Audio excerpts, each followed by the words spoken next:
ಪ್ರಿಯ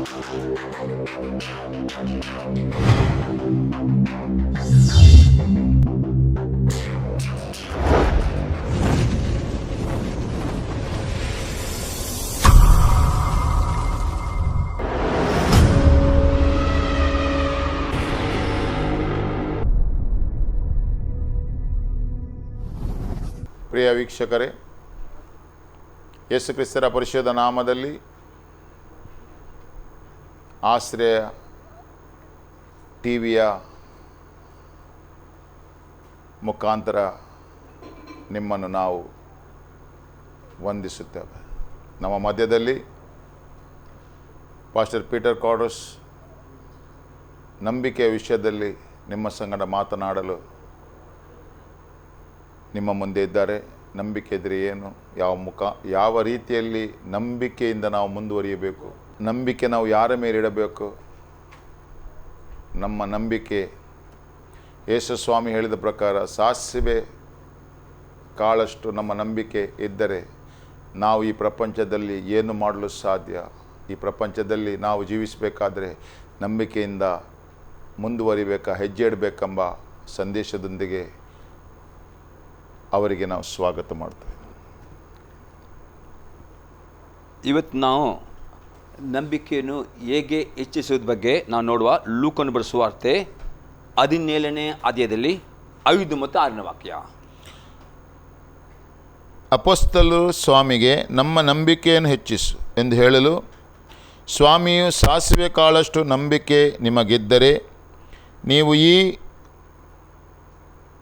ಅತ್ತಿ ಮರಕ್ಕೆ ನೀನು ಬೇರು ಸಹಿತ ಕಿತ್ತುಕೊಂಡು ಹೋಗಿ ಸಮುದ್ರದಲ್ಲಿ ನಾಟಿಕೋ ಎಂದು ಹೇಳಿದರು, ಅದು ನಿಮ್ಮ ಮಾತನ್ನು ಕೇಳುವುದು. ಇಲ್ಲಿ ನಾವು ನೋಡ್ತೇವೆ ಈ ವಾಕ್ಯದಲ್ಲಿ ಆ ಅಪೊಸ್ತಲರು ಯೇಸು ಕ್ರಿಸ್ತನ ಹತ್ತಿರ ಕಲಿತಾರೆ ನಮ್ಮ ನಂಬಿಕೆಯನ್ನು ಹೆಚ್ಚಿಸುವುದಾಗಿ. ಅಲ್ಲಿ ಯೇಸು ಕ್ರಿಸ್ತನ ಹೇಳ್ತಾನೆ, ನಿಮಗೆ ಸಾಸಿವೆ ಕಾಳದ ನಂಬಿಕೆ ನಿಮಗಿರುವುದಾದರೆ ಈ ಅತ್ತಿ ಮರಕ್ಕೆ ನೀನು ಬೇರು ಸಮೇತ ಕಿತ್ತುಕೊಂಡು ಹೋಗಿ ಸಮುದ್ರದಲ್ಲಿ ನಾಟಿಕೋ ಎಂದು ಹೇಳಿದರು, ಅದು ನಿಮ್ಮ ಮಾತನ್ನು ಕೇಳುವುದು ಎಂಬುದಾಗಿ. ಈಗ ನಾವು ನೋಡಿದ್ರೆ ನಂಬಿಕೆ ಅದು ನಾವು ಫಸ್ಟ್ ನಾವು ಹೇಗೆ ಹೊಂದಿಕೊಳ್ಳುವುದು ನಾವು ನೋಡ್ತೇವೆ. ದೇವರ ವಾಕ್ಯದಲ್ಲಿ ಬರೆಯಲ್ಪಟ್ಟಿದೆ. ಅಪೊಸ್ತಲ ಪೌಲನು ಎಫೆಸದವರಿಗೆ ಬರೆದ ಪತ್ರಿಕೆ 2ನೇ ಅಧ್ಯಾಯದಲ್ಲಿ 8ನೇ ವಾಕ್ಯದಲ್ಲಿ ಹೀಗೆ ಹೇಳ್ತಾನೆ, ನಂಬಿಕೆ ಮೂಲಕ ನಾವು ರಕ್ಷಣೆ ಹೊಂದಿದವರಾಗಿದೆ, ಅದು ದೇವರ ವರವೇ. ಅದೇ ಯಾರು ಯೇಸು ಕ್ರಿಸ್ತನು ಈ ಭೂಲೋಕಕ್ಕೆ 2000 ವರ್ಷಗಳ ಮುಂಚೆ ಈ ಭೂಲೋಕಕ್ಕೆ ಬಂದು ನಮ್ಮ ಪಾಪಗಳನ್ನು ನಿಮ್ಮ ಪಾಪಗಳನ್ನು ಕಲವರಿ ಕ್ರೂಜಲ್ಲಿ ಹೊತ್ತುಕೊಂಡಿದ್ದಾನೆ. ನಿಮ್ಮ ಪಾಪಗಳಿಗೋಸ್ಕರ, ನಿಮ್ಮ ಶಾಪಗಳಿಗೋಸ್ಕರ, ನಿಮ್ಮ ರೋಗಗಳಿಗೋಸ್ಕರ ಆತ ರಕ್ತವನ್ನು ಕೊಟ್ಟಿದ್ದಾನೆ. ಸತ್ತು 3ನೇ ದಿನದಲ್ಲಿ ಜೀವಿತ ಎದ್ದು ಬಂದಿದ್ದಾನೆ. ಮತ್ತು ಈಗ ಆತನ ಪರಲೋಕದಲ್ಲಿ ತಂದೆಯ ಬಲಗಡೆಯಲ್ಲಿ ಕುಳಿತುಕೊಂಡು ನಿಮಗೋಸ್ಕರ ವಿಜ್ಞಾಪನೆ ಮಾಡುತ್ತಾನೆ ಎಂಬ ಈ ಸುವಾರ್ತೆಯಲ್ಲಿ ಯಾರು ನಂಬುತ್ತಾರೆ, ಆಗ ಪವಿತ್ರಾತ್ಮನು ಆ ನಂಬಿಕೆ ಎಂಬ ವರವನ್ನು ಕೊಡುವನಾಗಿದ್ದಾನೆ. ಅದು ನಂಬಿಕೆಯೊಂದು ಬೀಜಕ್ಕೆ ಹೋಲಿಕೆ ಮಾಡಿದೆ. ಈ ಪವಿತ್ರಾತ್ಮನು ಆ ನಂಬಿಕೆ ಕೊಡದೆ ಯಾರೂ ಯೇಸು ಕ್ರಿಸ್ತನನ್ನು ತಮ್ಮ ಕರ್ತನ್ನು ಓಡಿದಾಗಿ ಅಂಗೀಕಾರ ಮಾಡಲಿಕ್ಕೆ ಯಾರಿಗೂ ಆಗುವುದಿಲ್ಲ. ಅದಕ್ಕೋಸ್ಕರ ಅಪೊಸ್ತಲ ಪೌಲ ಹೇಳ್ತಾನೆ, ನಂಬಿಕೆ ಮೂಲಕವೇ ನೀವು ರಕ್ಷಣೆ ಹೊಂದಿದವರಾಗಿದ್ದೀರಿ, ಅದು ದೇವರ ವರವೇ. ಹಾಗಾದರೆ ಈ ನಂಬಿಕೆಯನ್ನು ಹೊಂದಿದ ನಂತರ ಯೇಸು ಕ್ರಿಸ್ತನು ಆ ನಂಬಿಕೆಯನ್ನು ಒಂದು ಸಾಸಿವೆ ಮರಕ್ಕೆ ಹೋಲಿಕೆ ಮಾಡಿದ್ದಾನೆ. ಸಾಮ್ಯದಲ್ಲಿ ಆ ಸಾಸಿವೆ ಮರ ಸಣ್ಣದು ಬೀಜ, ಅದು ಆ ಸಣ್ಣ ಬೀಜ ದೊಡ್ಡ ಮರವಾಗಿ ಬೆಳೆಯುತ್ತದೆ. ಬೆಳೆದ ನಂತರ ಆಕಾಶದ ಹಕ್ಕಿಗಳು ಬಂದು ಅದರ ಗೊಂಚಲುಗಳಲ್ಲಿ ಅದರ ಕೊಂಬೆಗಳಲ್ಲಿ ಅದು ಬಿಡಾರ ಮಾಡುತ್ತೇವೆ ಎಂಬುದಾಗಿ ಯೇಸು ಕ್ರಿಸ್ತನು ನಂಬಿಕೆಯನ್ನು ಸಾಸಿವೆಯ ಕಾಲಿಗೆ ಹೋಲಿಕೆ ಮಾಡಿದ್ದಾನೆ. ಹಾಗಾದರೆ ಈ ನಂಬಿಕೆಯನ್ನು ಹೊಂದಿದ ನಂಬಿಕೆಯು ವೃದ್ಧಿ ಮಾಡುವುದು ನಿಮ್ಮ ಕೈಯಲ್ಲುಂಟು. ಹಾಗಾದರೆ ಈ ನಂಬಿಕೆಯನ್ನು ನೀವು ವೃದ್ಧಿ ಮಾಡಬೇಕಾದ್ರೆ ಕೆಲವೊಂದು ಸಂಗತಿಗಳನ್ನು ಮಾಡಿದರೆ ಮಾತ್ರವ ನಂಬಿಕೆ ಅಭಿವೃದ್ಧಿ ಆಗ್ತದೆ, ಇಲ್ಲದ್ರೆ ನಿಮ್ಮ ನಂಬಿಕೆ ಅಭಿವೃದ್ಧಿ ಆಗೋದಿಲ್ಲ. ಅದೇ ಮೊದಲನೇ ಸಂಗತಿಯಾಗಿದೆ. ನಂಬಿಕೆ ವೃದ್ಧಿ ಆಗಬೇಕಾದ್ರೆ ನೀವು ದಿನಾಲು ಅನ್ಯ ಭಾಷೆಯಲ್ಲಿ ಪ್ರಾರ್ಥನೆ ಮಾಡೋರಾಗಬೇಕು. ನಾವು ನೋಡ್ತೇವೆ ಯಾಕೆ ಅನ್ಯ ಭಾಷೆಯಲ್ಲಿ ಪ್ರಾರ್ಥನೆ ಮಾಡಬೇಕು ಎಂಬುದಾಗಿ ನಾವು ನೋಡೋಣ. ಯೂದನ ಪತ್ರಿಕೆಯಲ್ಲಿ 1ನೇ ಅಧ್ಯಾಯದಲ್ಲಿ 20ನೇ ವಾಕ್ಯ. ಯೂದನು ಬರೆದ ಪತ್ರಿಕೆ ಅದೇ 1ನೇ ಅಧ್ಯಾಯದಲ್ಲಿ 20ನೇ ವಾಕ್ಯ. ಪ್ರಿಯರೇ, ನೀವಾದರೂ ನಿಮಗಿರುವ ಅತಿ ಪರಿಶುದ್ಧವಾದ ಕ್ರಿಸ್ತ ನಂಬಿಕೆಯನ್ನು ಆಧಾರ ಮಾಡಿಕೊಂಡು ಭಕ್ತಿಯಲ್ಲಿ ಅಭಿವೃದ್ಧಿಯನ್ನು ಹೊಂದುತ್ತಾ ಪವಿತ್ರಾತ್ಮ ಪ್ರೇರಿತರಾಗಿ ಪ್ರಾರ್ಥನೆ ಮಾಡುತ್ತಾ. ಸಾಕು. ಇಲ್ಲಿ ಯೂದಂತಾನೆ ನೀವು ಪವಿತ್ರಾತ್ಮನ ಆ ಪವಿತ್ರ ಆತ್ಮನಲ್ಲಿ ಪ್ರೇರಿತರಾಗಿ ನೀವು ಪ್ರಾರ್ಥನೆ ಮಾಡುತ್ತಾ ಅಂದರೆ ಅದರ್ಥ ಯಾರು ಯೇಸು ನಂಬಿಕೆ ಇಟ್ಟುಕೊಂಡು ನೀವು ನೀರಿನಲ್ಲಿ ಮುಳುಗಿ ದೀಕ್ಷೆ ತೆಗೆದುಕೊಳ್ಳುವಾಗ ನಿಮಗೆ ಪವಿತ್ರಾತ್ಮನು ಅನ್ಯ ಭಾಷೆಯನ್ನು ಕೊಡುತ್ತಾನೆ. ಈ ಕೊಟ್ಟ ಅನ್ಯ ಭಾಷೆಯಲ್ಲಿ ದಿನಾಲೂ ಪ್ರಾರ್ಥನೆ ಮಾಡುವುದಾದರೆ ನಿಮ್ಮ ನಂಬಿಕೆಯು ಅಭಿವೃದ್ಧಿಯಾಗುತ್ತದೆ. ಯಾಕಂದರೆ ಅನ್ಯ ಭಾಷೆ ಗಿಫ್ಟ್ ಅಥವಾ ವಾಣಿಯನ್ನಾಡುವ ವರ ಎಂಬುದಾಗಿ ಇದಕ್ಕೆ ಇನ್ನೊಂದು ಹೆಸರು. ಅದು ಇಂಗ್ಲೀಷ್ನಲ್ಲಿ prayer language of the holy spirit, ಅಂದರೆ ಪ್ರಾರ್ಥನೆ ಮಾಡುವ ಒಂದು ವರ. ನಿಮಗೆ ದೀರ್ಘಕಾಲ ಪ್ರಾರ್ಥನೆ ಮಾಡಲಿಕ್ಕೆ ಈ ಅನ್ಯ ಭಾಷೆಯ ವರವು ದೇವರು ಕೊಟ್ಟಿದ್ದಾನೆ.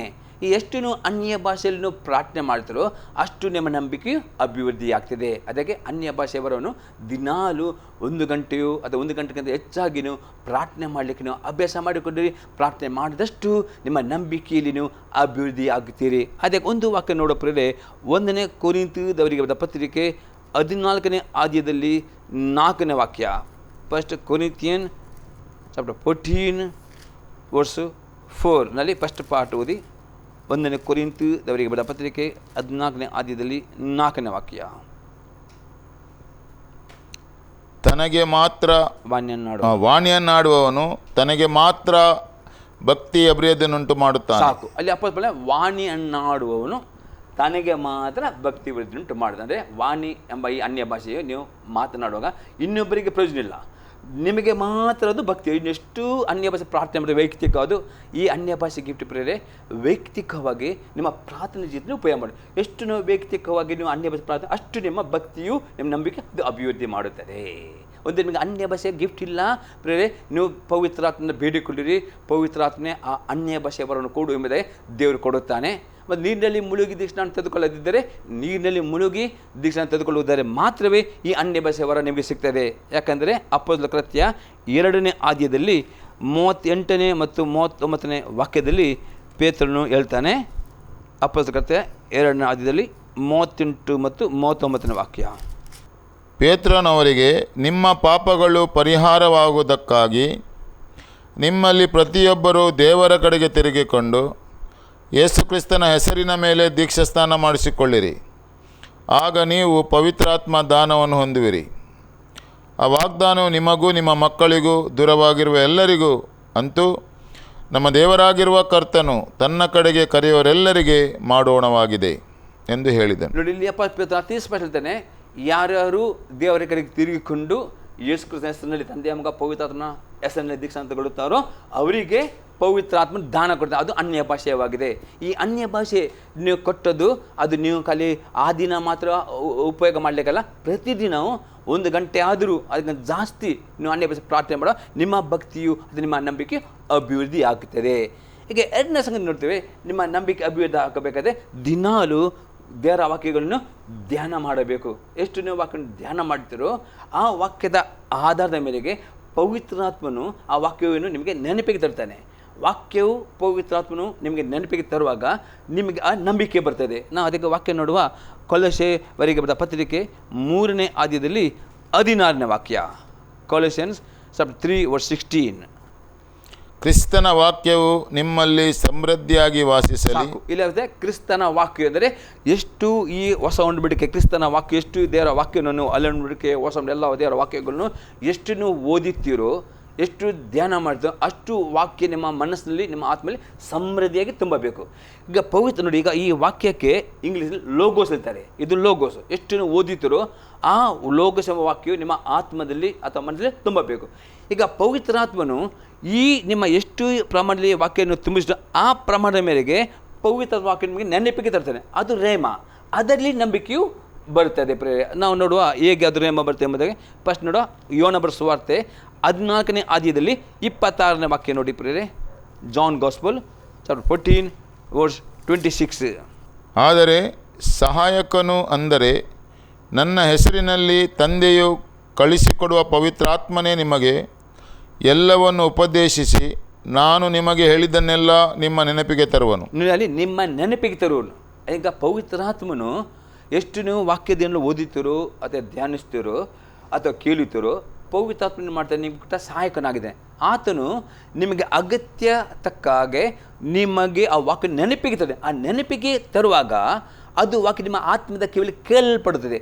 ಕೇಳಲ್ಪಡುವಾಗ ನಿಮ್ಮಲ್ಲಿ ನಂಬಿಕೆ ಬರ್ತದೆ. ಹಾಗಾದರೆ ನಂಬಿಕೆ ಬರುವುದು ಹೇಗೆಂದರೆ ನೀವು ದೇವರ ವಾಕ್ಯವನ್ನು ಕೇಳುವಾಗ ಹಾಗಾದರೆ ವಾಕ್ಯನ ಓದದಿದ್ದರೆ, ವಾಕ್ಯ ಧ್ಯಾನ ಮಾಡದಿದ್ದರೆ ಪವಿತ್ರಾತ್ಮನು ವಾಕ್ಯ ನಿಮ್ಮ ನೆನಪಿಗೆ ತರುವುದಿಲ್ಲ.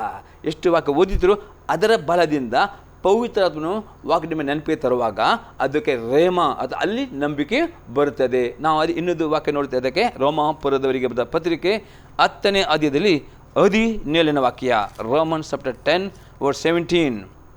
ಆದ ಕಾರಣ ಸಾರಿದ ವಾರ್ತೆಯು ನಂಬಿಕೆಗೆ ಆಧಾರ, ಆ ವಾರ್ತೆಗೆ ಕ್ರಿಸ್ತನ ವಾಕ್ಯವೇ ಆಧಾರ. ಇಲ್ಲಿ ಅಪೊಸ್ತಲರು ಹೇಳ್ತಾರೆ ನಂಬಿಕೆಗೆ ದೇವರ ವಾಕ್ಯ ಆಧಾರ. ಅಂದರೆ ಸಾರಿದ ವಾಕ್ಯ, ನೀವು ವಾಕ್ಯ ಕೇಳುವಾಗಲೂ ನಿಮಗೆ ನಂಬಿಕೆ ಬರ್ತದೆ, ಮತ್ತು ದೇವರ ಆತ್ಮನು ವಾಕ್ಯ ನಿಮಗೆ ನೆನಪಿ ತರುವಾಗಲೂ ನಿಮಗೆ, ಅಂದರೆ ವಾಕ್ಯ ನೆನಪಿ ತರುವಾಗ ಆ ವಾಕ್ಯ ನಿಮ್ಮ ಆತ್ಮೀಯ ಕಿವಿಯಲ್ಲಿ ಕಲಿಯುತ್ತದೆ, ಅದು ಕೇಳುವಾಗ ನಿಮಗೆ ನಂಬಿಕೆ ಬರ್ತದೆ. ಹಾಗಾದರೆ ಈ ನಂಬಿಕೆ ಈ ರೀತಿಯಲ್ಲಿ ಇನ್ಕ್ರೀಸ್ ಮಾಡಬೇಕಾದ್ರೆ ಮೊದಲು ಅನ್ಯ ಭಾಷೆ ಪ್ರಾರ್ಥನೆ ಮಾಡಿಬಿದ್ದು ನಾವು ದಿನದ ಓದುವವರು ಧ್ಯಾನ ಮಾಡುವರಾಗಬೇಕು. ಆಗ ಪವಿತ್ರ ತಾನೇ ನಿಮಗೆ ಆ ಸನ್ನಿವೇಶಕ್ಕೆ ತಕ್ಕ ಹಾಗೆ ನಿಮಗೆ ಬರುವ ಶೋಧನೆಯಲ್ಲಿ ನಿಮಗೆ ಅಂತಂಥ ಸಂದರ್ಭದಲ್ಲಿ ಆಗ ನಿಮಗೊಂದು ರೋಗಿಗೆ ಪ್ರಾರ್ಥನೆ ಮಾಡಿ ಬಯಸಿದ್ರು, ಸಡನ್ನಾಗಿ ಪವಿತ್ರ ನಿಮಗೆ ಆ ರೋಗಿಗೋಸ್ಕರ ಪ್ರಾರ್ಥನೆ ಮಾಡುವಾಗ ವರ್ಡ್ ಆಫ್ ನಾಲೆಜ್ ಅಥವಾ ದೇವರ ವಾಕ್ಯವನ್ನು ನೆನಪಿರ್ತಾರೋ ಅಲ್ಲಿ ನಂಬಿಕೆ ಬರ್ತದೆ. ಆ ನಂಬಿಕೆ ರೋಗಿಯಲ್ಲಿ ಕೈ ಇಟ್ಟು ಪ್ರಾರ್ಥನೆ ಅಲ್ಲಿ ರೋಗಿಗಳು ಗುಣವಾಗ್ತೇವೆ, ಮಿರಾಕಲ್ ಆಗ್ತೇವೆ, ಅಥವಾ ಪ್ರವಾದನೆ ಮಾಡಲಿಕ್ಕೂ ಅಥವಾ ಬೋಧನೆ ಕೊಡಲಿಕ್ಕೂ ಪ್ರೇರಣೆ. ಆದರೆ ಈ ವಾಕ್ಯ ನಿಮ್ಮಲ್ಲಿ ತುಂಬ ಪಡೆದಿದ್ದರೆ ಪವಿತ್ರಾತ್ಮನ ವಾಕ್ಯ ನಿಮಗೆ ನೆನಪಿಗೆ ತರಲಿಕ್ಕೆ ಆಗುವುದಿಲ್ಲ, ನಿಮ್ಮ ನಂಬಿಕೆಯು ಹೆಚ್ಚಾಗುವುದಿಲ್ಲ. ಹಾಗಾದರೆ ಎರಡನೇ ಸಂಗತಿ ವಾಕ್ಯವನ್ನು ಧ್ಯಾನ ಮಾಡೋದು ಅತಿ ಅಗತ್ಯವಾಗಿದೆ. ಈಗ ಮೂರನೇ ಸಂಗತಿಯಾಗಿದೆ, ನಂಬಿಕೆ ಅಭಿವೃದ್ಧಿ ಆಗಬೇಕಾದ್ರೆ ದಿನಾಲು ನಂಬಿಕೆಯಲ್ಲಿ ವಾಗ್ದಾನಗಳನ್ನು ಮಾತನಾಡುವರಾಗಬೇಕು. ಎಷ್ಟು ನೀವು ದೇವರ ವಾಕ್ಯ ನಿಮ್ಮ ಬಾಯಿಂದ ಮಾತನಾಡೋದು ಅಷ್ಟು ನಂಬಿಕೆ ಬೆಳೆಯುತ್ತದೆ. ನಾವು ನೋಡ್ತೇವೆ 2ನೇ ಕೊರಿಂಥದವರಿಗೆ ಬರೆದ ಪತ್ರಿಕೆ 4ನೇ ಅಧ್ಯಾಯದಲ್ಲಿ 13ನೇ ವಾಕ್ಯ, 2 Corinthians chapter 4:13. ಆದುದರಿಂದ ಮಾತಾಡಿದೆನು ಎಂಬ ಶಾಸ್ತ್ರೋಕ್ತಿಯಲ್ಲಿ ಕಾಣುವ ನಂಬಿಕೆಯ ಭಾವನೆ ಹೊಂದಿ ನಾವು ನಂಬಿದವರು ಆದುದರಿಂದ ಮಾತನಾಡುತ್ತೇವೆ. ಇಲ್ಲ ಅಪೊಸ್ತಲರು ಹೇಳ್ತಾನೆ, ಈಗಿದ್ರು ನಂಬಿದನು ಅದನ್ನು ನಾನು ಮಾತಾಡ್ತೇವೆ. ಏನೇನು ನಂಬುತ್ತೀರೋ ಅದು ನಂಬಿಕೆ ಬಾಯಿ ಮುಚ್ಚುವುದಲ್ಲ. ನೀವು ನಂಬಿಕೆಯಿಂದ ದೇವರ ವಾಗ್ದಾನಗಳನ್ನು, ಅದೇ ದೇವರು ಕೊಟ್ಟ ಆ ರೇಮ ವಾಕ್ಯವನ್ನು, ದೇವರು ಕೊಟ್ಟ ಪ್ರವಾದನೆ ವಾಕ್ಯವನ್ನು ಆಗಬಹುದು. ದೇವರ ಆತ್ಮನು ನಿಮಗೆ ದೇವರ ಸೇವಕರ ಮುಖಾಂತರ ನಿಮಗೆ ಪ್ರವಾದನೆ ಕೊಡಬಹುದು ವೈಯಕ್ತಿಕವಾಗಿ. ಆ ದೇವರ ಆತ್ಮನು ನಿಮಗೆ ವೈಯಕ್ತಿಕ ದರ್ಶನ ಕೊಡಬಹುದು, ಕನಸು ಕೊಡಬಹುದು, ಅಥವಾ ವಾಗ್ದಾನ ಕೊಡಬಹುದು. ಅದನ್ನು ಪದೇ ಪದೇ ಪದೇ ಮಾತನಾಡುವಾಗ ನಿಮ್ಮ ನಂಬಿಕೆ ಹೆಚ್ಚಾಗುತ್ತದೆ. ಮತ್ತು ಆ ನಂಬಿಕೆ ಮುಖಾಂತರ ನಿಮ್ಮ ಮುಂದೆ ಇರುವ ಸಮಸ್ಯೆಗಳು, ನಿಮ್ಮ ಮುಂದೆ ಬೆಟ್ಟಗಳು, ನಿಮ್ಮ ರೋಗಗಳು ಗುಣವಾಗ್ತವೆ. ಎಂಥ ದೊಡ್ಡ ಅತ್ತಿ ಮರ ನಿಮ್ಮ ಮುಂದೆ ಇದ್ದರೂ ಸಹ ಅದು ನಿಮ್ಮ ನಂಬಿಕೆ ಮಾತನ್ನು ಕೇಳುವಾಗ ಅದು ನಾಟುತ್ತದೆ. ಅದೇ ಯೇಸು ಕ್ರಿಸ್ತ ಹೇಳ್ತಾನೆ. ಮಾರ್ಕನ್ನು ಬರೆದ ಸುವಾರ್ತೆ 11ನೇ ಅಧ್ಯಾಯದಲ್ಲಿ 23ನೇ ವಾಕ್ಯ, ಮಾರ್ಕನ್ನು ಬರೆದ ಸುವಾರ್ತೆ 11ನೇ ಅಧ್ಯಾಯದಲ್ಲಿ 23ನೇ ವಾಕ್ಯ. ನಿಮಗೆ ದೇವರಲ್ಲಿ ನಂಬಿಕೆ ಇರಲಿ, ನಿಮಗೆ ಸತ್ಯವಾಗಿ ಹೇಳುತ್ತೇನೆ, ಯಾವನ್ನಾದರೂ ಈ ಬೆಟ್ಟಕ್ಕೆ ನೀನು ಕಿತ್ತುಕೊಂಡು ಹೋಗಿ ಸಮುದ್ರದಲ್ಲಿ ಬೀಳಿ ಎಂದು ಹೇಳಿ ತನ್ನ ಮನಸ್ಸಿನಲ್ಲಿ ಸಂಶಯ ಪಡದೆ ತಾನು ಹೇಳಿದ್ದು ಆಗುವುದೆಂದು ನಂಬಿದರೆ ಅವನು ಹೇಳಿದಂತೆಯೇ ಆಗುವುದು. ಇಲ್ಲಿ ಯೇಸು ಕ್ರಿಸ್ತನು ತನ್ನ ಶಿಷ್ಯರಿಗೆ ನಂಬಿಕೆಯನ್ನು ಹೇಗೆ ಉಪಯೋಗಿಸುವ ಬಗ್ಗೆ ಕಲಿಸಿಕೊಳ್ತಾನೆ. ನಂಬಿಕೆಯು ವೃದ್ಧಿಯಾಗಬೇಕಾದ್ರೆ ನಿಮ್ಮಲ್ಲಿ ನಂಬಿಕೆಯನ್ನು ಉಪಯೋಗ ಮಾಡಬೇಕು. ಈಗ ನಿಮ್ಮ ನಂಬಿಕೆ ಉಂಟು ಬರೀ ಹೇಳಿಕೊಂಡು ಬಾಯಿ ಮುಚ್ಚಿದರೆ ಅದು ಏನೂ ಪ್ರಯೋಜನ ಇಲ್ಲ. ನಿಮಗೆ ನಂಬಿಕೆ ಉಂಟು, ಆಗ ನಿಮ್ಮ ಮುಂದೆ ಯಾವ ಬೆಟ್ಟ ಇರಬಹುದು, ಯಾವ ರೋಗ ಇರ್ಬೋದು, ಯಾವ ಹಣಕಾಸಿನ ಪ್ರಾಬ್ಲಮ್ ಇರ್ಬೋದು, ನೀವೇನು ಮಾಡಬೇಕು, ಆ ಬೆಟ್ಟದ ಮುಂದೆ ಆಗ್ಬೋದು. ನಿಮಗೆ ರೋಗ ಇರಬಹುದು, ನಿಮಗೆ ಸಾಲ ಇರಬಹುದು, ನಿಮಗೆ ಬಡತನ ಇರಬಹುದು, ಕೊರತೆ ಇರಬಹುದು. ಆ ಬೆಟ್ಟದ ಮುಂದೆ ಅದಕ್ಕೆ ಸರಿಯಾದ ವಾಗ್ದಾನವನ್ನು ತೆಗೆದುಕೊಂಡು ಪದೇ ಪದೇ ಪದೇ ಮಾತಾಡಬೇಕು. ಎಷ್ಟು ಸಲ ಅಷ್ಟು ಸಲ ಎಷ್ಟು ನೀವು ಆ ವಾಗ್ದಾನವನ್ನು ತೆಗೆದುಕೊಂಡು ಆ ಬೆಟ್ಟದ ಮುಂದೆ ಆ ರೋಗದ ಮಾತನಾಡಿದ್ರು, ನೀವು ಇರುವ ಅತ್ತಿ ಮರವು ಏನಿರ್ತದೆ, ನಿಮ್ಮ ಶಾಸಕರ ನಂಬಿಕೆದ ಎಷ್ಟು ದೊಡ್ಡ ಅತ್ತಿ ಮರ ಎಂದರೆ ಗೊತ್ತುಂಟ, ಅದರ ಬೇರು ತುಂಬ ಅಡಿಗೆ ಹೋಗ್ತದೆ. ಅದು ಎಲ್ಲ ಮರಗಳಿಗಿಂತ ಅತಿ ಸ್ಟ್ರಾಂಗ್ ಮರ ಅತ್ತಿ ಮರ. ಅದು ಎಷ್ಟು ತುಫಾನು ಬಂದರೂ ಚಂಡಮಾರುತ ಬಂದರೂ ಬೀಳುತ್ತೆ, ಯಾಕಂದರೆ ಅದರ ಬೇರು ಉಂಟಲ್ಲ ತುಂಬ ಆಳಕ್ಕೆ ಹೋಗ್ತೇವೆ. ಹಾಗೆ ಎಷ್ಟು ವರ್ಷದ ಬಂದ ರೋಗ ಇರಬಹುದು, ಎಷ್ಟು ವರ್ಷ ಬಂದ ನಿಮ್ಮ ಶಾಪ ಇರಬಹುದು, ಅದು ಬ್ರೇಕ್ ಆಗ್ತದೆ ಯಾವಾಗ ನೀವು ಪದೇ ಪದೇ ಪದೇ ಪದೇ ನಂಬಿಕೆಯಿಂದ ವಾಗ್ದಾನಗಳನ್ನು ಮಾತನಾಡುವಾಗ. ಅದು ಯಾವ ರೋಗ ಇರಬಹುದು, ಯಾವ ಸಮಸ್ಯೆ ಇರೋದು, ಅದು ಒಂದೇ ದಿನ ಹೋಗುದಿಲ್ಲ, ಅದೇ ಕ್ರಮೇಣ ಕ್ರಮೇಣ ಕ್ರಮೇಣ ಅದು ಅಂತದೆ ಹೋಗಿ ಸಮುದ್ರಕ್ಕೆ ಅಂದರೆ ಅದು ಕಂಪ್ಲೀಟ್ ಅದು ಮಾಯವಾಗ್ತದೆ.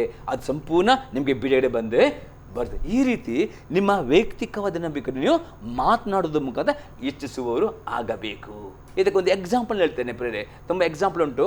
ನಾನು ಒಂದು ಪುಸ್ತಕದಲ್ಲಿ ನಾನು ಒಂದು ನಿಜವಾದ ಒಂದು ಘಟನೆ ಬಗ್ಗೆ ನಾನು ಓದುವಾಗ ತುಂಬ ನನಗೆ ಎನ್ಕರೇಜ್ ಆಯಿತು. ಅಲ್ಲಿ ಒಬ್ಬ ಅಮೆರಿಕದಲ್ಲಿ ಒಂದು ಡಾಕ್ಟರ್ ಒಂದು ನಾರ್ಕೋಟಿಕ್ ಎಂಬ ಎಡಿಕ್ಷನ್ ಎಂಬ ರೋಗದಲ್ಲಿ ಬಿದ್ದುಕೊಂಡಿದ್ದರು. ಆ ರೋಗದಲ್ಲಿ ತುಂಬ ಮೆಡಿಸಿನ್ ಮಾಡಿಕೊಂಡು ರೋಗ ಗುಣವಾಗಲಿಲ್ಲ. ಆಗ ಆ ಡಾಕ್ಟರ್ ಒಂದು ವಿಶ್ವಾಸಿ, ಅವರು ತುಂಬ ನಿರಾಸರಾಗಿದ್ದರು. ಇನ್ನು ನನ್ನ ರೋಗಕ್ಕೆ ಮೆಡಿಸಿನ್ ಇಲ್ಲ ಎಂದು ಹೇಳಿದರು. ಆಗ ಅವರು ನಿರಾಸೆಯಿಂದ ಮನೆಗೆ ಬರುವಾಗ ಅವರ ಸಭೆ ಒಂದು ಲೀಡರ್, ಒಂದು ವಿಶ್ವಾಸಿ ಆ ಮೈಲಿಗೆ ಸ್ತ್ರೀಗೆಲ್ದ ವಿಶ್ವಾಸಿ ಇರುತ್ತೆ, ಯಾಕೆ ನೀವು ನಿರಾಸನಾಗಿದೆ, ಇದು ಮೆಡಿಸಿನ್ ಟ್ರೈ ಮಾಡು ಎಂಬುದಾಗಿ ಜ್ಞಾನೋಕ್ತಿ ಪುಸ್ತಕ 4ನೇ ಅಧ್ಯಾಯದಲ್ಲಿ 22ನೇ ವಾಕ್ಯ ತೋರಿಸ್ತೇನೆ. ಜ್ಞಾನೋಕ್ತಿ 4:22 ಜಸ್ಟ್ ಓದ್ತಿರ್ಬೇಕಾದ್ರೆ ಜ್ಞಾನೋಕ್ತಿ ಪುಸ್ತಕ 4ನೇ ಅಧ್ಯಾಯದಲ್ಲಿ 22ನೇ ವಾಕ್ಯ. ನಿನ್ನ ದೃಷ್ಟಿಯು ಅವುಗಳ ಮೇಲೆ ತಪ್ಪದಿರಲಿ, ಅವುಗಳು ನಿನ್ನ ಹೃದಯದೊಳಗೆ ಇಟ್ಟುಕೋ. ಅವುಗಳನ್ನು ಹೊಂದುವವರಿಗೆ ಅವು ಜೀವವು, ದೇಹಕ್ಕೆಲ್ಲ ಅವೇ ಆರೋಗ್ಯವು. ಇದೇ ಅವುಗಳಿಂದ ದೇವರ ವಾಕ್ಯ ಯಾರು ಹೊಂದಿಕೊಳ್ಳುತ್ತಾರೆ ಅದು ಅವರಿಗೆ ಆರೋಗ್ಯ. ಅಂದರೆ ಇಂಗ್ಲೀಷ್ ಅಂದರೆ ದೇವರ ವಾಕ್ಯ ಮೆಡಿಸಿನ್ ಎಂಬುದಾಗಿ ಇಂಗ್ಲೀಷ್ ಬರುತ್ತೆ. ಆ ವಿಶ್ವಾಸ ಇದೆ ನೋಡಿ. 4:20 ದೇವರ ವಾಕ್ಯ ನಿಮಗೆ ಮೆಡಿಸಿನ್. ಅವ್ರ ಹೇಳ್ತಾರೆ, ಈಗ ಡಾಕ್ಟರ್ ಈಗ ಮೆಡಿಸಿನ್ ಇಲ್ಲ ಹೇಳಿದಾರಲ್ಲ, ಈಗ ಈ ಮೆಡಿಸಿನ್ ಟ್ರೈ ಮಾಡು. ಹಾಗಾದರೆ ಅವರಿದ್ರು ಆದಿಕಾಂಡದಿಂದ ಪ್ರಕಟಣೆ ತನಕ ಅನೇಕ ವಾಗ್ದಾನಗೊಳ್ಳಲ್ಪಟ್ಟಿದೆ ನಮ್ಮ ರೋಗ ಗುಣವಾಗೋದಕ್ಕೋಸ್ಕರ. ಅವಳಿಗೆ ಗೊತ್ತಷ್ಟು ಅವಳು ವಾಗ್ದಾನ ಈ ಒಂದು ವಿಶ್ವಾಸಿಗೆ ರಿಮೈಂಡ್ ಮಾಡಿದರೆ ತೋರಿಸ್ಕೊಟ್ಟಿರುತ್ತೆ. ಮತ್ತು ಇವಳು ಏನು ಮಾಡಿದ್ರು, ಆಯಿತು ಹಾಗಾದ್ರೆ ನಾನು ಇದು ಟ್ರೈ ಮಾಡ್ತೇನೆ, ಈಗ ಈ ಮೆಡಿಸಿನ್ ಆಗೋದಿಲ್ಲ. ಅವಳು ಏನು ಮಾಡಿದಳು, ರಾತ್ರಿ ಇಡೀ ನಿದ್ರೆ ಮಾಡಿದೆ 10,000 ಬಾರಿ ದೇವರ ವಾಗ್ದಾನವನ್ನು, ಎಷ್ಟು ಭಾಷಣ ನನಗೆ ಗುಣವಾಗಿದೆ, ಇನ್ನು ಅನೇಕ ಆಗುವುದನ್ನು ಅರಿಕೆ ಮಾಡಿದಂತೆ. ಒಂದು ರಾತ್ರಿ ಗುಣ ಆಗಲಿಲ್ಲ, 2, 3, 4ನೇ ರಾತ್ರಿ ಅವಳ ರೋಗ ಸಂಪೂರ್ಣ ಗುಣವಾಯಿತಂತೆ. ಅದು ಆ ಒಂದು ವಿಶ್ವಾಸಿ ಈ ವಾಕ್ಯ ಸತ್ಯ ಎಂಬುದಾಗಿ ತನ್ನ ಜೀವಿತದಲ್ಲಿ ಅನುಭವ ಮಾಡಿ ಆ ಒಂದು ಪುಸ್ತಕ ಸಾಕ್ಷಿ ಬರೆದರೆ ಅವಳು ಹೇಳ್ತಾರೆ, ಯಾವ ಮೆಡಿಸಿನ್ ನಿಮ್ಗೆ ಗುಣ ಮಾಡಿರಬಹುದು, ಯಾವ ಸೇವಕರು ಅಲ್ಲಿ ಪ್ರಾರ್ಥನೆ ಮಾಡಲಿಕ್ಕೆ ಬರಿಲ್ಲ ಆ ಸಮಯದಲ್ಲಿ ಹೇಳ್ತಾರೆ, ಆದರೆ ದೇವರ ವಾಕ್ಯ ನಮಗೆ ಮೆಡಿಸಿನ್ ಆಗಿದೆ. ಹಾಗಾದರೆ ಯೇಸು ಕ್ರಿಸ್ತನು ತನ್ನಿಸಿದರೆ ನಿಮಗೆ ಸಾಸಿವೆ ಕಾಲು ನಂಬಿಕೆ ನಿಮಗಿರುವುದರೆ ಈ ಅತ್ತಿ ಮೇಲೆ ಎಷ್ಟು ವರ್ಷದಿಂದ ಆ ಬಂದ ರೋಗ ಡಾಕ್ಟರ್ನ ಗುಣ ಮಾಡಲಿಕ್ಕೆ ಆಗಿಲ್ಲ. ಆದರೆ ಈ ವಾಕ್ಯ ಅವಳು ಏನು ಮಾಡಿದ್ರು, ನಂಬಿಕೆಯಿಂದ ಮಾತನಾಡಿದರು. ಹಾಗಾದರೆ ನಿಮ್ಮ ನಂಬಿಕೆ, ನಿಮಗೆ ಆ ಸಾಸಿವೆ ಕಾಲು ನಂಬಿಕೆ ನಿಮ್ಮಲ್ಲಿ ಕಾರ್ಯವಾಗಬೇಕಾ ಪ್ರೇರೆ? ಈ ಘಟನೆಗಳು ನೋಡಿಕೊಂಡು ನೀವು ಭಯಪಡಬಾರ್ದು. ಇಂಥ ಸಮಸ್ಯೆ ನೋಡಿ ಭಯಪಡೋದು. ಯಾವುದೇ ಸಮಸ್ಯೆ, ಯಾವುದೇ ಬೆಟ್ಟ, ಯಾವ ಗುಡ್ಡ ನಿಮಗೆ ಎದುರಾಗುವ ನೀವು ಅದನ್ನು ಜಯಿಸಬೇಕಾ? ನಿಮ್ಮ ನಂಬಿಕೆಯಿಂದ ದೇವರ ವಾಕ್ಯವನ್ನು ಹುಡುಕಿರಿ, ವಾಗ್ದಾನ ಹುಡುಕಿರಿ. ನಿಮಗೆ ಪ್ರಾಬ್ಲಮ್ ತಕ್ಕಾಗಿ ವಾಗ್ದಾನ ತೆಗೆದುಕೊಂಡು ಪದೇ ಪದೇ ಎಷ್ಟು ಸಾಲ ಆಗದೆ ಅಷ್ಟು ನಿರಂತರವಾಗಿ ನೀವು ಮಾತನಾಡುವಾಗ ಒಂದೇ ದಿನ ಮಾತನಾಡೋ ಕಂಟಿನ್ಯೂ 100% ಆ ನಿಮ್ಮ ಸಮಸ್ಯೆ ಸಂಪೂರ್ಣ ಸಮಾನವಾಗ್ತದೆ, ಅದರ ಸಮಯದಲ್ಲಿ ನಾಟಿಕೊಳ್ಳುತ್ತದೆ. ಹಾಗಾದರೆ ಇದು ವೆರಿ ಇಂಪಾರ್ಟೆಂಟ್ ಆಗಿದೆ. ಮತ್ತು ಇನ್ನೊಂದು ಸಂಗತಿ 4ನೇ ಸಂಗತಿ ನೋಡ್ತೇವೆ. ನಂಬಿಕೆಯು ಅಭಿವೃದ್ಧಿ ಆಗಬೇಕಾದ್ರೆ ನಂಬಿಕೆಗೆ ವಿಧೇಯತೆ ಎಂಬ ಕ್ರಿಯೆ ಸೇರಿಸುವುದು ಅತಿ ಅಗತ್ಯವಾಗಿದೆ. ಬರೀ ನಂಬಿಕೆ ಉಂಟು ಎಂಬುದನ್ನು ಕೂತ್ಕೊಂಡ್ರೆ ಆಗೋದಿಲ್ಲ. ದೇವರ ಆತ್ಮನು ಏನೂ ಮಾತನಾಡ್ತಾನೆ, ದೇವರ ವಾಕ್ಯ ವಿಧಾನ ಇಮಿಡಿಯೇಟ್ ನಂಬಿಕೆಯನ್ನು ಆ್ಯಕ್ಟಿವ್ ಮಾಡುವಾಗ ಅಲ್ಲಿ ನಂಬಿಕೆಯು ವೃದ್ಧಿ ಆಗ್ತದೆ. ಅದು ಎಕ್ಸಾಂಪಲ್ ನೋಡೋ ಯಾಕೋಬನ ಬರೆದ ಪತ್ರಿಕೆ 2ನೇ ಅಧ್ಯಾಯದಲ್ಲಿ 14ರಿಂದ 26ನೇ ವಾಕ್ಯ ತನಕ. ಯಾಕೋಬನ ಬರೆದ ಪತ್ರಿಕೆ 2ನೇ ಅಧ್ಯಾಯದಲ್ಲಿ 14ರಿಂದ 26ನೇ ವಾಕ್ಯ. 14ರಿಂದ 26ನೇ ವಾಕ್ಯ. ನನ್ನ ಸಹೋದರೇ, ಒಬ್ಬನು ತನಗೆ ನಂಬಿಕೆ ಉಂಟೆಂದು ಹೇಳಿಕೊಂಡು ತಕ್ಕ ಕ್ರಿಯೆಗಳಿಲ್ಲದವನಾಗಿದ್ದರೆ ಪ್ರಯೋಜನವೇನು? ಅಂಥ ನಂಬಿಕೆಯು ಇವನನ್ನು ರಕ್ಷಿಸುವುದೋ? ಒಬ್ಬ ಸಹೋದರನಿಗೆ ಇಲ್ಲವೇ ಒಬ್ಬ ಸಹೋದರಿಗೆ ಬಟ್ಟೆಯೂ ಆ ದಿನದ ಆಹಾರವೂ ಇಲ್ಲದೆ ಇರುವಾಗ ನಿಮ್ಮಲ್ಲಿ ಒಬ್ಬನು ಅವರಿಗೆ ದೇಹಕ್ಕೆ ಬೇಕಾದನ್ನು ಕೊಡದೆ ಸಮಾಧಿಯಿಂದ ಹೋಗಿರಿ, ಬೆಂಕಿ ಕಾಯಿಸಿಕೊಳ್ಳಿ, ಹೊಟ್ಟೆ ತುಂಬಿಸಿಕೊಳ್ಳಿ ಎಂದು ಬರೀ ಮಾತು ಹೇಳಿದರೆ ಪ್ರಯೋಜನವೇನು? ಹಾಗೆಯೇ ಕ್ರಿಯೆಗಳಿಲ್ಲದಿದ್ದರೆ ನಂಬಿಕೆಯು ತನ್ನಲ್ಲಿ ಜೀವವಿಲ್ಲದು. ಪ್ರಿಯಲ್ಲಿ ನೋಡ್ತೀವಿ, ಯಾಕೋಬ ಹೇಳ್ತಾರೆ, ಈಗ ನಿಮ್ಮ ನಂಬಿಕೆ ಉಂಟು, ಈಗ ನಿಮ್ಮ ನಂಬಿಕೆಗೆ ಕ್ರಿಯೆ ಬೇಕು. ಈಗ ಎಕ್ಸಾಂಪಲ್, ಈಗ ನೀವು ಕೆಲವರು ಆರ್ಥಿಕವಾಗಿ ಬಡತನದಲ್ಲಿರಬಹುದು, ಕೆಲವರಿದ್ದ ಸಂಬಳ ಸಾಕಾಗುವುದಿಲ್ಲ, ನೀವು ಕೆಲವರು ಸಾಲದಲ್ಲಿರ್ಬೋದು. ನೀವು ಬೇಡುತ್ತೀರಿ, ದೇವ ನನ್ನ ಸಂಬಳವನ್ನು ಜಾಸ್ತಿ ಮಾಡು, ನನಗೆ ಸಾಲದಿಂದ ಬಿಡುಗಡೆ, ಅದನ್ನ ಕೊರತೆ ನೀಗಿಸು. ನೀವು ಬರೀ ಪ್ರಾರ್ಥನೆ ಮಾಡೋದು ಆಗೋದಿಲ್ಲ, ನೀವು ನಂಬಿಕೆಯಿಂದ ಮೊದಲದಾಗಿ ದೇವರಿಗೆ ಕೊಡುವ 10ನೇ ಭಾಗ ದೇವರಿಗೆ ಕೊಡಬೇಕು. ಕಾಣಿಕೊಂಡು. ಮತ್ತು ಯಾರಾದರೂ ಸಹೋದರಿಗ ನೋಡಿ, ನಮ್ಮ ಈ ಆಶ್ರಯ ಟಿ ವಿ ಮಾಧ್ಯಮಕ್ಕೆ ಅನೇಕರ ಆರ್ಥಿಕ ಸಹಾಯ ಬೇಕು ಪ್ರಿಯರೇ. ಅದಕ್ಕೆ ಈ ಸೇವೆ ಮುಖಾಂತರ ಅನೇಕ ದೇವರ ವಾಕ್ಯವನ್ನು ಅವರು ಕೇಳ್ತಾರೆ, ಅನೇಕರು ಆಶ್ರಮ ಸೇವೆ ಮಾಡ್ತಾರೆ ಈ ಆಶ್ರಯ ಟಿ ವಿ ಮಾಧ್ಯಮ ಪ್ರಿಯ. ನಿಮಗೆ ಈಗ ನಿಮ್ಮ ಕೊರತೆಗಳು ನೀಗಲು ಪಡಬೇಕಾ, ನಿಮಗೆ ಸಾಲಿನಿಂದ ಬಿಡುಗಡಬೇಕಾ, ನಿಮ್ಮ ಸಂಬಳವು ವೃದ್ಧಿ ಆಗಬೇಕಾ ಪ್ರಿಯ, ಮೇಲೆ ಬರೀ ನಂಬಿಕೆ ಇದ್ದರೆ ಸಾಕುವುದಿಲ್ಲ. ನೀವು ನಂಬಿಕೆಯಿಂದ ಪ್ರಿಯರೇ, ದೇವರಿಗೆ ಕೂಡ ದಶಮಾಂಶ ನಾನು ಹೇಳುವುದಿಲ್ಲ, ಕಾಣಿಕೆಲ್ಲ ಇನ್ನು 3ನೇ ಭಾಗ ಪ್ರಿಯರೇ, ನೀವು ನಂಬಿಕೆಯಿಂದ ತ್ಯಾಗಪೂರ್ವಕವಾಗಿ ನೀವು ದಾನ ಮಾಡುವಾಗ ದೇವರಲ್ಲಿ ನಿಮ್ಮ ಕೆಲಸವನ್ನು ಆಶೀರ್ವಾದ ಮಾಡ್ತಾನೆ, ನಿಮ್ಮ ಬಿಸ್ನೆಸ್ನ ಆಶೀರ್ವಾದ ಮಾಡ್ತಾನೆ, ನಿಮಗೆ ಸಾಲ ಇರುವುದು ಬಿಡುಗಡೆ ಕೊಡ್ತಾನೆ, ನಿಮಗೆ ಕೊರತೆ ಇದ್ದರೂ ಮಿರಾಕಲ್ ಮಾಡ್ತಾನೆ. ನೀವು ಬರೀ ನಂಬಿಕೆ ಉಂಟು, ಬರೀ ಪ್ರಾರ್ಥನೆ ಮಾಡ್ತೀರಿ, ಉಪವಾಸ ಮಾಡ್ತೀರಿ, ದೇವರು ಕೂಡ 11 ಭಾಗ ಕದ್ದುಕೊಳ್ತೀರಿ, ಕಾಣಿಕೆಯನ್ನು ಕದ್ದುಕೊಳ್ತೀರಿ, ಅಥವಾ ದೇವರು ನಿಮಗೆ ದಾನ ಮಾಡಲಿಕ್ಕೆ ದೇವರ ಆತ್ಮನಿಗೆ ಪ್ರೇರಣೆ ಕೊಡ್ತಾರೆ. ನಿಮ್ಗೆ ಉಂಟು, ಕೊಡಲಿಕ್ಕೆ ಉಂಟು, ನೀವು ಕೊಡಲಿಕ್ಕೆ ತ್ಯಾಗ ಮಾಡೋದಿಲ್ಲ, ಬರೀ ನನಗೆ ಬೇಕು ನಾನು ಹೀಗೆ ಹೇಳ್ತೀರಿ, ನಿಮ್ಮ ನಂಬಿಕೆಯಲ್ಲಿ ಕಾರ್ಯವಾಗುತ್ತಾ? ನಿಮ್ಮ ನಂಬಿಕೆಗೆ ಕ್ರಿಯೆ, ವಿಧೇಯತೆ ಕ್ರಿಯೆಯನ್ನು ಅದನ್ನು ಮಾಡುವಾಗ ನಿಮ್ಮ ನಂಬಿಕೆಯೂ ವೃದ್ಧಿಯಾಗುವ, ದೇವರು ನಿಮ್ಮ ಜೀವಿತದಲ್ಲಿರುವ ಸಮಸ್ಯೆಗಳಿಂದ ಬಿಡುಗಡೆ ನಿಮಗೆ ಬರುತ್ತದೆ ಪ್ರಿಯರೇ. ನಂತರ ಇನ್ನು ಎಕ್ಸಾಂಪಲ್ ನೋಡೋ ಪ್ರಿಯ 17ನೇ ವಾಕ್ಯದಿಂದ. ಒಬ್ಬ ಸಹೋದರನಿಗೆ ಇಲ್ಲವೇ ಒಬ್ಬ ಸಹೋದರಿಗೆ ಬಟ್ಟೆಯು, ಅದೇ ಆಯಿತು 17ನೇ ವಾಕ್ಯ ನೋಡಿ. ಹಾಗೆಯೇ ಕ್ರಿಯೆಗಳಿಲ್ಲವಿದ್ದರೆ ನಂಬಿಕೆಯು ತನ್ನಲ್ಲಿ ಜೀವವಿಲ್ಲದು. ನೋಡಿ, ಕ್ರಿಯೆ ಇಲ್ಲದಿದ್ದರೆ ನಿಮ್ಮ ನಂಬಿಕೆಗೆ ಜೀವವಿಲ್ಲ. ನಿಮ್ಮ ನಂಬಿಕೆ ಜೀವವಾಗಬೇಕಾ, ಮಿರಾಕಲ್ ಮಾಡಬೇಕಾ, ಅದಕ್ಕೆ ಪವಿತ್ರಾತ್ಮ ಏನು ಹೇಳ್ತಾನೆ, ಆ ಕ್ರಿಯೆ ಮಾಡಿದರೆ ಮಾತ್ರ ನಂಬಿಕೆ ಕಾರ್ಯಗತವಾಗ್ತದೆ, ಅದು ಸಾಸಿವೆ ಕಾಲಷ್ಟು ಎಫೆಕ್ಟಿವ್ ಆಗ್ತದೆ. ಅನಂತರ 18ನೇ ವಾಕ್ಯ. ಹೀಗೆಲ್ಲವಾದರೆ ಒಬ್ಬ ಮನುಷ್ಯನು, ನಿನಗೆ ನಂಬಿಕೆಯುಂಟು, ನನಗೆ ಕ್ರಿಯೆಗಳುಂಟು, ನಾನು ನನ್ನ ಕ್ರಿಯೆಗಳ ಮುಖಾಂತರ ನನ್ನ ನಂಬಿಕೆಯನ್ನು ನಿನಗೆ ತೋರಿಸುತ್ತೇನೆ. ನೀನು ಕ್ರಿಯೆಗಳಿಲ್ಲದೆ ನಿನ್ನ ನಂಬಿಕೆಯನ್ನು ನನಗೆ ತೋರಿಸು, ನೋಡೋಣ ಎಂದು ಹೇಳುವನಲ್ಲವೇ? ದೇವರು ಒಬ್ಬನೇ ಎಂದು ನೀನು ನಂಬುವನು, ಹಾಗೆ ನಂಬುವುದು ಒಳ್ಳೆಯದು. ದೈವಗಳು ಕೂಡ ಹಾಗೆಯೇ ನಂಬಿ ಹೆದರಿ ನಡುಗುತ್ತವೆ. ಅಪ್ರಯೋಜಕನೇ, ಕ್ರಿಯೆಗಳಿಲ್ಲದ ನಂಬಿಕೆಯು ವ್ಯರ್ಥವಾಗಿದೆ ಎಂಬುದಕ್ಕೆ ದೃಷ್ಟಾಂತ ಬೇಕೋ? ಯಾಕೆ ಬರ್ತಾನೆ? ಸೈತನ್ನು ನಂಬುತ್ತಾನೆ ಪ್ರಿಯರೇ. ಸೈತನಿಗೆ ದೇವರು ಯಾರು ಗೊತ್ತುಂಟು, ಅವನು ಹೆದರುತ್ತಾನೆ. ಅವನ ರಕ್ಷಣೆ ಯಾಕೆ ಬರಲಿಲ್ಲ? ಅವನು ತನ್ನ ಪಾಪಕ್ಕೆ ಪಶ್ಚಾತ್ತಾಪ ಪಡಲಿಲ್ಲ. ನೋಡಿ, ಇವತ್ತು ನೀವು ಅನೇಕರು ಈ ಟಿ ವಿ ಮಾಧ್ಯಮದ ಮುಖಾಂತರವಾಗಿ ಈ ಸುವಾರ್ತೆ ಚೆನ್ನಾಗಿ ಉಂಟು, ಇವ್ರು ಕೊಟ್ಟಂತ ಒಳ್ಳೆಯದುಂಟು ಎಂಬುದಕ್ಕೆ ಬರೀ ಮಾತಿನಲ್ಲಿ ದೇವರ ಸೇವಕರನ್ನು ಹೊಗಳಬಹುದು. ಅದು ಎಷ್ಟರ ತನಕ ಸುವಾರ್ತೆಯನ್ನು ಸ್ವೀಕಾರ ಮಾಡುವುದಿಲ್ಲವೋ, ನಿಮ್ಮ ಪಾಪಕ್ಕೆ ಪಶ್ಚಾತ್ತಾಪ ಪಡಲು ಅಷ್ಟರ ತನಕ ನಿಮಗೆ ನಿಮ್ಮ ಆತ್ಮ ನಿತ್ಯ ನರಕದ ಬೆಂಕಿಯಿಂದ ನಿಮಗೆ ರಕ್ಷಣೆ ಸಿಗುವುದಿಲ್ಲ ಪ್ರಿಯರೇ. ಅಥವಾ ನೀವು ನಂಬಿಕೆಯಿಂದ ವಿಧೇಯತೆಯ ಕ್ರಿಯೆ ಮಾಡದಿದ್ದರೆ ನಿಮಗೆ ಬಿಡುಗಡೆ ಬರುವುದಿಲ್ಲ. ಬರೀ ಸೈತನನ್ನು ನಂಬಿದ ದೈವಗಳು ನಂಬುತ್ತವೆ, ಅದೇ ಎದುರುತ್ತವೆ, ಆದರೆ ಅವರಿಗೆ ನಿತ್ಯ ನರಕದಿಂದ ಯಾಕೆ ರಕ್ಷಣೆ ಇಲ್ಲ? ಪಾಪಕ್ಕೆ ಪಶ್ಚಾತ್ತಾಪ ಪಡಲಿಲ್ಲ. ಹಾಗಾದರೆ ಬರೀ ನಂಬಿಕೆ, ಕ್ರಿಯೆ ಇಲ್ಲದ ನಂಬಿಕೆಗೆ ಜೀವಲ್ಲ. ನಿಮಗೆ ಕೊಟ್ಟ ನಂಬಿಕೆಗೆ ಕ್ರಿಯೆ ಆ್ಯಡ್ ಮಾಡಬೇಕಾ? ಪವಿತ್ರಾತ್ಮನು ಏನು ಹೇಳ್ತಾನೋ ಅದಕ್ಕೆ ಇಮ್ಮಿಡಿಯೇಟ್ ವಿಧೇಯರಾಗಬೇಕು. ದೇವರ ವಾಕ್ಯ ವಿಧೇಯ, ಎಷ್ಟು ನೀವು ನಂಬಿಕೆಯಲ್ಲಿ ದೇವರ ವಾಕ್ಯ ವಿಧೇಯರಾದ್ರು ಅಷ್ಟು ಫಾಸ್ಟ್, ಅಷ್ಟು ಬೇಗ ನಿಮ್ಮ ನಂಬಿಕೆ ಕಾರ್ಯವಾಗಿ ನಿಮ್ಮ ನಂಬಿಕೆ ಬಗ್ಗೆ ನಿಮ್ಮ ಪ್ರಾರ್ಥನೆ ಉತ್ತರವನ್ನು, ಅದ್ಭುತವನ್ನು, ಬೇರೆಯವರಿಗೋಸ್ಕರ ಅದ್ಭುತ ಪ್ರೇರಣೆ ಮಾಡಲಿಕ್ಕೂ ಸಕ್ತರಾಗುತ್ತೀರಿ. ಆಮೇನ್. ಇನ್ನೊಂದು ಎಕ್ಸಾಂಪಲ್ ನೋಡಿ ಪ್ರೇರಣೆ 21ನೇ ವಾಕ್ಯದಿಂದ. ನಮ್ಮ ಪಿತವಾದ ಅಬ್ರಾಮನು ಇಸಾಕನೆಂಬ ತನ್ನ ಮಗನನ್ನು ಯಜ್ಞವೇದಿಯ ಮೇಲೆ ಅರ್ಪಿಸಿದಾಗ ನೀತಿವಂತನೆಂಬ ನಿರ್ಣಯವನ್ನು ಹೊಂದಿದ್ದು ಕ್ರಿಯೆಗಳಿಂದಲ್ಲವೇ? ಅವನ ನಂಬಿಕೆಯು ಕ್ರಿಯೆಗಳೊಂದಿಗೆ ಪ್ರವರ್ತಿಸಿ ಆ ಕ್ರಿಯೆಗಳಿಂದಲೇ ಸಿದ್ಧಿಗೆ ಬಂತೆಂಬುದು ಕಾಣಬರುತ್ತದಲ್ಲ. ಅಬ್ರಾಮನು ದೇವರನ್ನು ನಂಬಿದನು, ಆ ನಂಬಿಕೆ ಅವನ ಲೆಕ್ಕಕ್ಕೆ ನೀತಿಯೆಂದು ಎಣಿಸಲ್ಪಟ್ಟಿತು ಎಂಬ ಶಾಸ್ತ್ರದ ಮಾತು ಹೀಗೆ ನೆರವೇರಿತು, ಮತ್ತು ದೇವರ ಸ್ನೇಹಿತನೆಂಬ ಹೆಸರು ಅವನಿಗೆ ಉಂಟಾಯಿತು. ಪ್ರಿಯ, ನೋಡ್ತೀವಿ ಇಲ್ಲಿ ಅಬ್ರಾಹ್ಮನ ಬಗ್ಗೆ ನೋಡ್ತೇವೆ. ಅಬ್ರಾಹ್ಮನು ಪ್ರಿಯರೇ, ನಾವು ನೋಡ್ತೇವೆ ಅಬ್ರಾಹ್ಮನು ಆಶೀರ್ವಾದ ಹೊಂದಿದ್ದವನು. ಹೇಗೆ ಪ್ರಿಯರೇ ಆಶೀರ್ವಾದ ಹೊಂದಿದರೆ?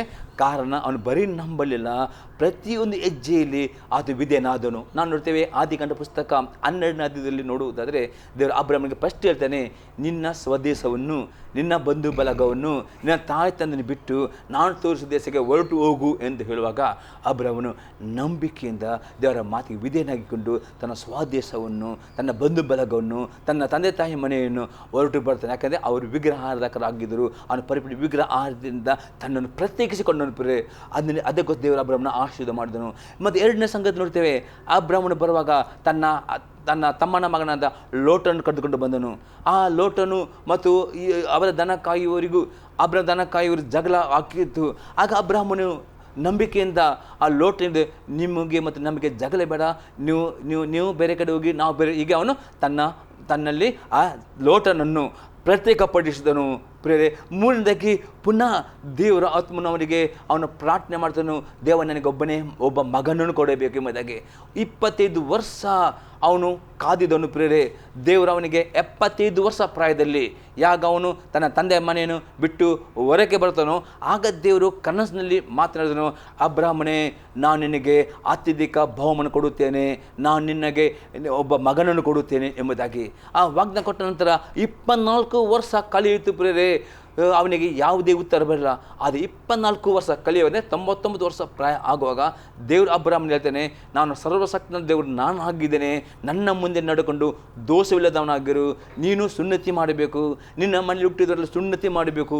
ಈ ಆಜ್ಞೆಗೂ ಅಬ್ರಾಹ್ಮನು ವಿಧೇಯನಾದನು. ಅಬ್ರಾಹ್ಮನಿಗೆ ಸುನ್ನತಿ ಆಗುವಾಗ 99 ವರ್ಷ ಪ್ರಾಯ. ಜಸ್ಟ್ ಇಮೇಜಿನ್ ಮಾಡಿ ಸುನ್ನತಿ ಮಾಡುವುದು 40 ದಿವಸದ ಮಗುವಿಗೆ. ಆದರೆ ಅಬ್ರಾಹ್ಮನು ತನಗೆ ಸುನ್ನತಿ ಮಾಡಿದ ಪ್ರಾಯ 99 ವರ್ಷ. ಅಬ್ರಾಹ್ಮನು ನಂಬಿಕೆಯಿಂದ ವಿಧೇಯನಾದನು. ಆ ಸುನ್ನತಿ ಮಾಡಿದ ನಂತರ ಅದೇ ವರ್ಷದಲ್ಲಿ ಅವನಿಗೆ ಒಟ್ಟು 20 ವರ್ಷ ಕಳೆಯುವಾಗ ಅವನಿಗೆ ದೇವರು ಮಗನನ್ನು ಕೊಟ್ಟನು. ಈ ಮಗನ ಕೊಟ್ಟ ನಂತರ ಪುನಃ ದೇವರ ನಂಬಿಕೆ ಪರೀಕ್ಷೆ ಮಾಡ್ತಾನೆ. ದೇವ್ರ ಹೇಳ್ತಾನೆ, ಅಬ್ರಾಹ್ಮನೇ, ನಿನ್ನ ಒಬ್ಬನೇ ಮಗನಾದ ಇಸಾಕನನ್ನು ನಾನು ತೋರಿಸುವ ಮೋರೆ ಬೆಟ್ಟಕ್ಕೆ ಅಲ್ಲಿ ಸರ್ವಾಂಗ ಹೋಮ ಮಾಡು. 3 ದಿನ ರಾತ್ರಿ ಪ್ರಯಾಣ ಮಾಡಿ ಅಬ್ರ ತನ್ನ ಮಗನ ತೆಗೆದುಕೊಂಡು ಆ ಮೊರೆಯ ಬೆಟ್ಟ ತೆಗೆದುಕೊಂಡು ಅವನಿಗೆ ಯಜ್ಞವೇದಿಯ ಮೇಲಿಟ್ಟು ಆ ಖಡ್ಗವನ್ನು ಎತ್ತುತ್ತಾನೆ ಪ್ರಿಯರೇ. ಅಲ್ಲಿ ವಿಧೇಯತೆ ಆಗ್ತಾನೆ. ದೇವರ ಆ ನಂಬಿಕೆ ನೋಡಿಕೊಂಡು ಅಬ್ರಹ್ಮನೇ, ನೀನೇನು ಅಬ್ರಾಹ್ಮನ್ ಎಂದು ಆಗದೆ ಪ್ರೇರೆ. ನಿಮಗೆ ಅಬ್ರಾಹ್ಮನ ಆಶೀರ್ವಾದ ಬೇಕಾ ಪ್ರೇರೆ? ನೀವು ನಂಬಿಕೆಯಿಂದ ದೇವರ ಆತ್ಮನ ಹೇಳುವ ಪ್ರತಿಯೊಂದು ಮಾತಿಗೆ, ದೇವರ ವಾಕ್ಯಕ್ಕೆ ವಿಧೇಯರಾದರೆ ಮಾತ್ರವೇ ಅಬ್ರಾಹ್ಮನ ಆಶೀರ್ವಾದ. ಅಥವಾ ನಿಮಗೆ ನೀವು ಆಶೀರ್ವಾದ ಹೊಂದ್ತೀರಿ, ನೀವು ಬಿಡುಗಡೆ ಹೊಂದ್ತೀರಿ, ನಿಮ್ಮ ಪ್ರಾರ್ಥನೆ ಉತ್ತರ ಬರ್ತದೆ, ನಿಮ್ಮ ಮಿರಾಕಲ್ ಆಗುತ್ತೆ, ನಿಮ್ಮ ರೋಗಗಳು ಗುಣವಾಗ್ತವೆ. ಆದರೆ ಈ ರೀತಿ ನಂಬಿಕೆ ನೀವು ವಿಧೇಯತೆಯಲ್ಲಿ ಅಭಿವೃದ್ಧಿ ಮಾಡಿದರೆ ನಂಬಿಕೆಯು ಅದು ಕಾರ್ಯವಾಗುವುದಿಲ್ಲ ಪ್ರೇರೆ. ಅನಂತರ ನಾನು ನೋಡೋ ಪ್ರೇರೆ, ಮನುಷ್ಯನು ಕ್ರಿಯೆಗಳಿಂದ ನೀತಿವಂತನೆಂದು ನಿರ್ಣಯಿಸಲ್ಪಡುತ್ತಾನೆ ಹೊರತು ಬರೀ ನಂಬಿಕೆಯಿಂದ ಬಂದು ನೋಡುತ್ತೀರಿ. ನೋಡಿ, ಮನುಷ್ಯರು ಬರೀ ನಂಬಿಕೆ ಅಂದರೆ ಕ್ರಿಯೆಗಳ, ಬರೀ ನಂಬಿಕೆ ಅಂದರೆ ದೇವರಿದ್ದ ನಂಬುವುದು. ನೀವು ಬರೀ ನಂಬಿದ್ರಾಗುದಿಲ್ಲ, ನಂಬಿಕೆಯಿಂದ ಯೇಸು ಕ್ರಿಸ್ತನನ್ನು ಅಂಗೀಕಾರ ಮಾಡಬೇಕು, ನೀರಿನಲ್ಲಿ ಮುಳುಗಿ ತಗೊಳ್ಳಬೇಕು. ಅದಕ್ಕೆ ವಿಧೇಯರಾಗುವಾಗೆ ನೀವು ನೀತಿವಂತರಲ್ಲಿ ನಿರ್ಣಯಿಸಲ್ಪಡುತ್ತೀರಿ. ನೀವು ನೀತಿವಂತರಲ್ಲಿ ಬೆಳೆದ ಹಾಗೆ, ನಂಬಿಕೆಯಲ್ಲಿ ಬೆಳೆದ ಹಾಗೆ ಆಶೀರ್ವಾದವು, ಶುಭವೂ, ಕೃಪೆಯು ನಿಮ್ಮನ್ನು ಹಿಂಬಾಲಿಸ್ಕೊಂಡು ಬರುತ್ತವೆ. ಇನ್ನೊಂದು ಎಕ್ಸಾಂಪಲ್ 25 ಓಕೆ. ಅದೇ ರೀತಿಯಾಗಿ ಸೂಳೆಯಾದ ರಾಹಾಬಳು ಗೂಢಚಾರನ್ನು ತನ್ನ ಮನೆಯಲ್ಲಿ ಸೇರಿಸಿಕೊಂಡು ಬೇರೆ ದಾರಿಯಿಂದ ಅವರನ್ನು ಕಳಿಸಿದರಲ್ಲಿ ಕ್ರಿಯೆಗಳಿಂದಲೇ ನೀತಿವಂತಳೆಂಬ ನಿರ್ಣಯವನ್ನು ಹೊಂದಿದಳಲ್ಲವೇ? ಆತ್ಮವಿಲ್ಲದ ದೇಹವು ಸತ್ತದಾಗಿರುವ ಪ್ರಕಾರವೇ ಕ್ರಿಯೆಗಳಿಲ್ಲದ ನಂಬಿಕೆಯು ಸತ್ತದ್ದೇ. ಅಲ್ಲಿ ಗೂಢಚಾರ ಸೂಳಿಸ ಹಾಗೆ ನಂಬಿಕೆಯಿಂದ ಆ ಗೂಢಚಾರನವರು ಅಡಗಿಸ್ಕೊಂಡು ನಿಮಿತ್ತವಾಗಿ ಅವಳು ನೀತಿವಂತ ನೆನೆಸಲು ಹಾಗೆ ನಂಬಿಕೆಗೆ ವಿಧೇಯತೆ ಕ್ರಿಯೆ ಸೇರಿಸಿದ ಮಾತ್ರ ನಿಮ್ಮ ನಂಬಿಕೆಯು ಅಭಿವೃದ್ಧಿ ಆಗ್ತದೆ. ಇವತ್ತಿನ ದಿವಸ ನಾವು ದೇವ ಸೇವಕರ ಮುಖಾಂತರ ಯಾವ ರೀತಿ ನಂಬಿಕೆಯಿಂದ ನಾವು ಮುಂದುವರಿಬೇಕೆಂಬ 5 ಅಂಶಗಳನ್ನು ಕಲಿತುಕೊಂಡೆವು.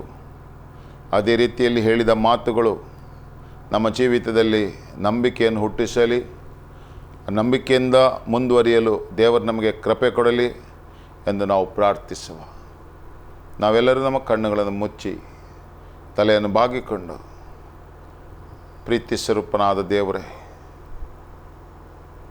ನಮ್ಮೆಲ್ಲರಲ್ಲಿ ಇವತ್ತಿನ ದಿವಸ ಸಂದೇಶ ಕೇಳಿದ ಪ್ರತಿಯೊಬ್ಬರಲ್ಲಿ ನಂಬಿಕೆ ಹುಟ್ಟಿಸಬೇಕೆಂದು ಪ್ರಾರ್ಥಿಸುತ್ತೇನೆ. ಮುಂದಿನ ದಿನಮಾನಗಳಲ್ಲಿ ನಂಬಿಕೆಯಿಂದಲೇ ಜೀವಿಸುವ ಭಾಗ್ಯವನ್ನು ಕೊಡು. ನಾವು ನಿಮ್ಮ ಮೇಲೆ ಇಟ್ಟ ನಂಬಿಕೆ ನಮ್ಮ ಜೀವಿತದಲ್ಲಿ ಚಲಿಸಲಿ. ನಾವು ದೇವರ ಮೇಲೆ ಇಟ್ಟ ನಂಬಿಕೆ, ಯೇಸುವಿನ ಮೇಲೆ ಇಟ್ಟ ನಂಬಿಕೆ, ಪವಿತ್ರಾತ್ಮರ ಸಹಾಯದ ಮೇಲೆ ಇಟ್ಟ ನಂಬಿಕೆಯನ್ನು ತೆಗೆದುಕೊಂಡು ಮುಂದುವರಿಯುವಾಗ ನಾವು ಸ್ವೀಕರಿಸಿದ ಒಂದೊಂದು ನಂಬಿಕೆಯ ಹೆಜ್ಜೆಗಳು ನಮ್ಮನ್ನು ನಡೆಸಲಿ, ಆಶೀರ್ವದಿಸಲಿ ಎಂದು ಪ್ರಾರ್ಥಿಸುತ್ತೇವೆ. ಯೇಸುವಿನ ನಾಮದಲ್ಲಿ ಬೇಡುವ ತಂದೆಯೇ, ಆಮೆನ್. ಇವತ್ತು ನೀವು ನಂಬಿಕೆಯ ಬಗ್ಗೆ ದೇವ ಸೇವಕರ ಮುಖಾಂತರ ಕೇಳಿದಿರಿ. ಆ ಕೇಳಿದ ಮಾತುಗಳನ್ನು ಪ್ರಕಾರ ಜೀವಿಸಲು ಕೃಪೆಯನ್ನು ನಾವು ಬೇಡಿಕೊಂಡಿದ್ದೇವೆ. ಮುಂದಿನ ವಾರದ ಸಂಚಿಕೆ ದೇವರ ಸಂದೇಶ ಬರುವ ತನಕ ಆಶ್ರಯ ಟಿವಿಯನ್ನು ನೋಡುತ್ತಾ ಇರಿ. ದೇವರು ನಿಮ್ಮನ್ನು ಆಶೀರ್ವದಿಸಲಿ.